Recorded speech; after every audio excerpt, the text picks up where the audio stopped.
मीरा चरित्र में सुना था कि मीराबाई जी को द्वारिका जाना पड़ा क्योंकि उनका श्री कृष्ण के पति श्री कृष्ण से पति भाव था।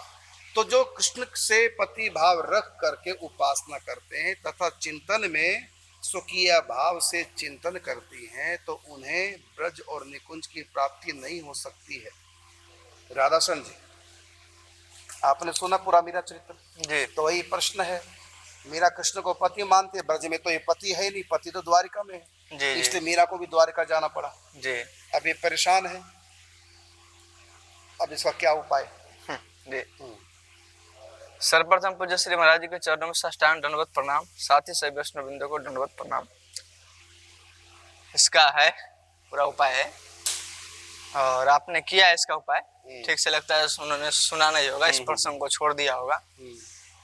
जैसे ध्रुव के मन में पहले इच्छा थी कि उनको राज्य मिले और राज्य के बाद जब ठाकुर जी ने कपूर से जब संघ का स्पर्श कराया तो उन्हें ज्ञान प्राप्त हो गया। फिर भी ठाकुर जी ने उन्होंने कहा तुम जाओ और 36,000 वर्षों तक तुम राज्य का उपभोग करो, फिर तुमको मेरी भक्ति की प्राप्ति होगी, पराभक्ति की प्राप्ति होगी। उसी प्रकार इनका जो था पति में दृढ़ भाव हो चुका था, ये सिद्ध हो चुकी थी। यदि साधना काल में है इनका यदि भाव परिवर्तन हो जाता तब तो ये डायरेक्ट जो थे ये निकुंज में आ जाते, लेकिन इनकी साधना पति भाव में परिपक्व हो चुका था और ठाकुर जी स्वयं आके सपने में शादी कर लिए थे। और ऐसे भी कई बार प्रत्यक्ष में इनके साथ घटना हुई है।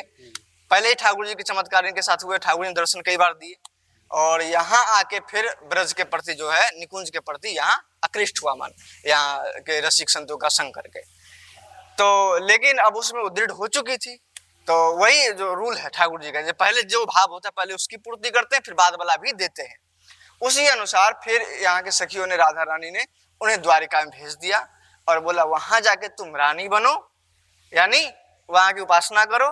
फिर जब शरीर छोड़ी तो द्वारकाधीश में मिली, द्वारकाधीश में मिली। इसका मतलब है जो द्वारिका में जहां दूसरे ब्रह्मांड में लीला चल रही है वहां के द्वारिका में वो प्रवेश की रुक्मणी आदि के भाव से, और रुक्मिणी आदि के भाव से प्रवेश करके उनके जो पत्नी होने का है, पत्नी का रस आस्वादन किया। और उसके बाद फिर ठाकुर जी जब अपने लीला का संवरण किए और उस अपने परम धाम को गए, तो उसके बाद कालिंदी के सत्संग से अर्जुन जब उनको लाए और कालिंदी के सत्संग से राधा रानी की महिमा को उनको ज्ञान हुआ, तो जब बीच में लाए तो वहां कोल भीलादी लूट लिया। वो उसका अभी प्रसंग नहीं है क्योंकि केवल मीरा का पॉइंट यहाँ करना है।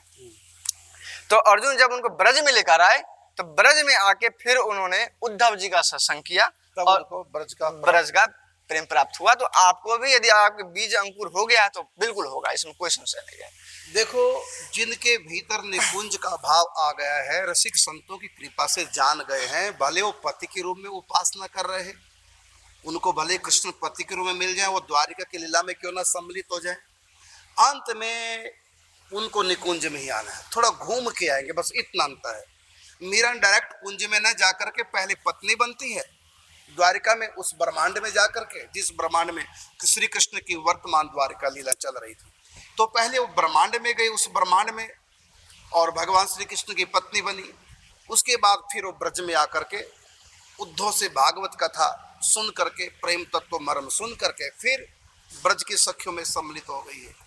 तो आपका मन यदि चिंतन में रमण कर रहा है, निकुंज की लीलाओं का चिंतन कर रहे हैं, निकुंज रसिकों के भक्तों का संग आपको प्राप्त है, तो आप विश्वास कीजिए थोड़ा घूम के आएंगे, बस अंतर इतना है, जाएंगे सब निकुंज में। क्योंकि जिनके पास निकुंज का सत्संग प्राप्त हो चुका है जिनको, वो तो निकुंज में जाएंगे। अब जाएं चाहे अगले जन्म में जाएं और चाहे पत्नी बनकर कृष्ण के उसके बाद निकुंज में, अंत में तो निकुंज ही उनको मिलेगा, क्योंकि भगवान ने कृपा कर दी है, निकुंज का सत्संग प्राप्त हो चुका है, सखी भाव की उपासना में भी आप लग चुके हैं।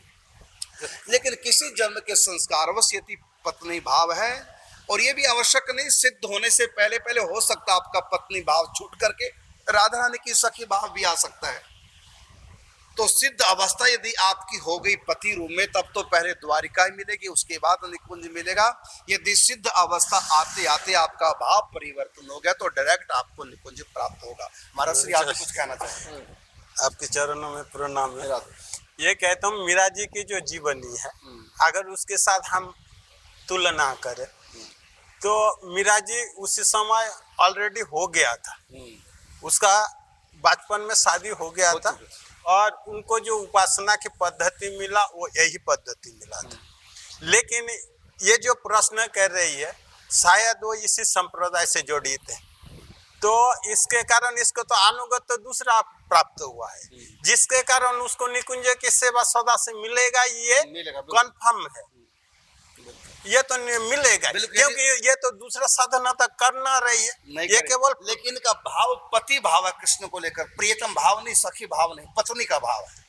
पत्नी का भाव ये अगर हमको तो धीरे-धीरे परिवर्तन हो जाएगा, क्योंकि हमको उपासना जो मिला है ना, मंत्र का शक्ति ही वहाँ पर पहुँचा देगा। बिल्कुल ठीक बात है, बिल्कुल बहुत अच्छी बात है। इसलिए आप चिंता न करें, क्योंकि मैंने भी कहा ना अंत में, जब मैं अपनी बात पूरी करने से पहले मैंने कहा था कि हो सकता है कि आपका पत्नी भाव ना होकर धीरे धीरे निकुंज उपासना के प्रभाव से सखी भाव हो जाएगा, और हमको विश्वास है सखी भाव होगा ही होगा, क्योंकि आपको रसिकों का संग प्राप्त हुआ है, निकुंज रस आपको प्राप्त हो रहा है। इसका मतलब कुछ समय के बाद पत्नी भाव आपका धीरे धीरे शमित होता जाएगा और उसके स्थान पर किशोरी जी की सखी का भाव आपके भीतर सुदृढ़ होता जाएगा। ये जो है शास्त्रों में इसका उल्लेख किया है, एक होता है संचारी भाव, एक होता है स्थायी भाव। संचारी भाव जो वो बीच बीच में ऐसे परिवर्तित हो, लेकिन स्थायी भाव जो है जिस भाव को हम उपासना कर रहे हैं, हमको मंत्र भी वही मिला, उपासना भी वही मिला, स्वरूप भी वही मिला,